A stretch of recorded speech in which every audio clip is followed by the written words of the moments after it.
De novo, minha experiência dentro disso daí, que eu acho que vai ajudar mais ainda as pessoas.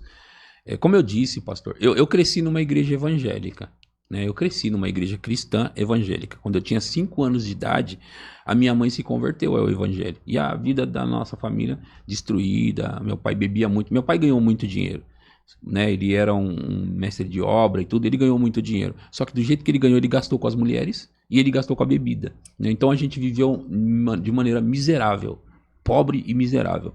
E meu pai tendo tudo isso, de talento. Agora, minha mãe se converteu em 82, eu tinha 5 anos de idade, nós somos 10 filhos, né? Minha mãe e meu pai tiveram 10 filhos. Então, em 82, ela se converteu, a gente cresceu ali naquela igreja pentecostal. Só que a igreja pentecostal, você sabe, é pentecostal de nome, né? Mas eles não têm a prática do que deveria ter, que é da oração em línguas e tal. Então, a gente cresceu naquela igreja.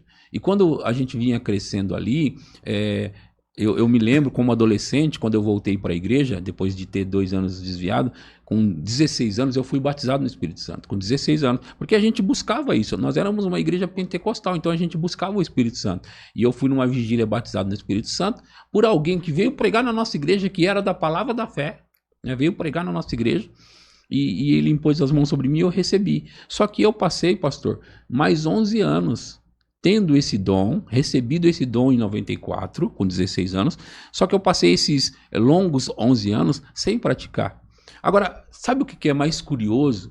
Você sabe disso, você lê os livros do Kenneth Hagin. Nos livros do Kenneth Hagin de dons, entre outros livros, ele não fala sobre esse assunto? Ele fala ali, e ele fala de maneira clara. Eu sei que ainda não tinha o livro Tongues, Línguas, do Kenneth Hagin. Não tinha esse livro ainda. Mas tinha outros livros que o Kenneth Hagin falava do dom do Espírito Santo, do batismo, do orar em línguas. Tem um livro que ele fala do Espírito Santo, que ele fala 10 razões para o crente orar em línguas. Tem esse também, e eu já tinha lido. Eu tinha lido esse, eu tinha lido outros livros do Kenneth Hagin. Então, o que eu estou pensando que eu quero te falar para juntar com a sua pergunta, tá? Então, eu comecei a ler os livros do Kenneth Hagin no mesmo ano que eu fui batizado no Espírito Santo. Então, sabe aquele livro Como Ser Dirigido pelo Espírito de Deus? Eu li em 94 aquele livro, a primeira vez. Eu já li esse livro umas 5 vezes, né? Mas eu li em 94. Em 94 foi quando eu fui batizado. Eu não pratiquei por 11 anos o espírito, o orar em outras línguas. Agora, é curioso, o Dave Roberts, que é quem eu cito sempre nas minhas mensagens, que onde eu fui impactado para ter a revelação da oração em línguas, ele mesmo aprendeu isso do Kenneth Hagin. Né? Porque ele conta, eu sei que ele conta que ele ficou num quartinho, né? Que ali ele ficou orando em línguas por acaso, mas ele também conta que alguém entregou algumas fitas para ele do Kenneth Hagin. Fita cassete, né? Que era os áudios. Ele também conta isso na experiência dele, que enquanto ele estava naquele quartinho, levaram essas fitas para ele e ele começou a ouvir esses áudios do Kenneth Hagin, de ensinos do Espírito Santo, de ensino de oração em línguas. E aí, com certeza, né, como nós fizemos no Brasil, ele deve ter feito lá, ele começou a ouvir e ler Kenneth Hagin. E nisso, ele entrou fortemente nessa pegada da oração em línguas. O Dave Roberts. Agora, olha o que eu estou falando para você. Em 94 eu fui batizado no Espírito Santo, comecei a ler Kenneth Hagin, só que eu passei 11 anos sem perceber a mensagem do Hagin. 11 anos sem prosperar, 11 anos sem praticar a oração em línguas. O mesmo cara que impactou a vida do Dave Roberts, que veio me impactar depois, era o cara que eu já tinha lido, e eu não estava sendo impactado. Então, de alguma forma, eu não peguei, não captei a mensagem. De alguma forma, por algum motivo, eu não entendi a mensagem e eu não peguei. Porque eu deveria ter, aqueles 11 anos que eu estou falando, de 94 a 2005, ter praticado. Porque deixa eu te contar uma outra coisa, pastor. Lá na igreja onde eu congregava, eu tinha a chave da igreja. E eu ia para lá e me trancava lá para orar. Só que eu orava em português. Eu não sabia orar em línguas. Eu tinha o dom. Eu sabia orar em línguas no sentido de eu sei fazer, mas eu não sabia que era para eu praticar. Eu pensava que eu praticava quando vinha o Espírito Santo, eu sentia unção. Eu achava, pastor, que era isso, entendeu? Só que aí, o que aconteceu comigo?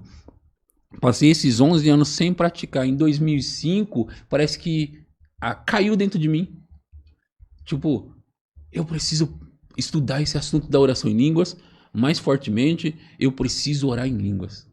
Então foi 11 anos depois. Eu acredito também que, claro, todo aquele ensino do Kenneth Hagin foi se juntando tudo para que eu pudesse chegar nesse lugar. Eu acredito nisso, que foi construindo uma base. Mas por que eu não percebi antes? Porque eu demorei longos anos, 11 anos. Eu acredito, pastor, que é o mesmo que acontece com muita gente. Esse pastor que o irmão citou agora, você está conversando com ele ali, ele vai embora sem perceber, os olhos continuam, por assim dizer, tapado, né? Ele vai embora. Pode ser que um dia lá na frente ele vai lembrar dessa conversa. Ele vai falar, ele me falou há anos atrás. O pastor Ariston contou isso para mim e eu não prestei atenção nele. Pode ser, pastor, que isso vá acontecer com esse irmão aí, como aconteceu esses longos anos, 11 anos comigo, de eu não orar em outras línguas. Em 2005 eu começar. E aí, sabe como eu fiquei? Vou usar o termo frenético. Eu fiquei assim, tipo, eu preciso orar e eu preciso falar. Eu preciso orar e eu preciso falar. Eu preciso compartilhar. Então eu fiquei assim, só que ao mesmo tempo eu olhava para trás e pensava, por que eu não descobri antes? Por que eu não despertei antes? Por que eu não entendi antes? Porque se eu tivesse entendido antes, eu já estava a quilômetros de distância na frente. Então, assim, quando as pessoas descobrirem que se elas entenderem esse assunto do orar em outras línguas, vai lançar elas na frente, elas vão olhar para trás e vão pensar, eu deveria ter começado lá atrás. Eu deveria ter prestado atenção lá atrás. Então, é melhor que você preste atenção em nós. É melhor que você ouça os nossos conselhos nesse sentido. É melhor que você escute e você preste realmente a atenção devida para que a sua vida seja transformada logo, porque o Senhor Jesus já está voltando e não vai dar tempo para fazer muita coisa. Eu me arrependo, pastor, de não ter entendido antes, de não ter praticado antes, mas agora não há tempo mais para chorar pelo passado. Eu preciso urgentemente orar em línguas o máximo que eu puder para que a minha geração possa ser alcançada de maneira sobrenatural e poderosa, não pela minha força, mas pela força e o poder do Espírito Santo, que foi o que Deus falou através do profeta para Zorobabel, não por força, nem por violência, mas pelo meu Espírito, diz o Senhor dos Exércitos. Oh, glória a Deus. Seja um mantenedor deste ministério. Deposite seu voto de fé, sua oferta ou dízimo nas contas bancárias ou através do Pix.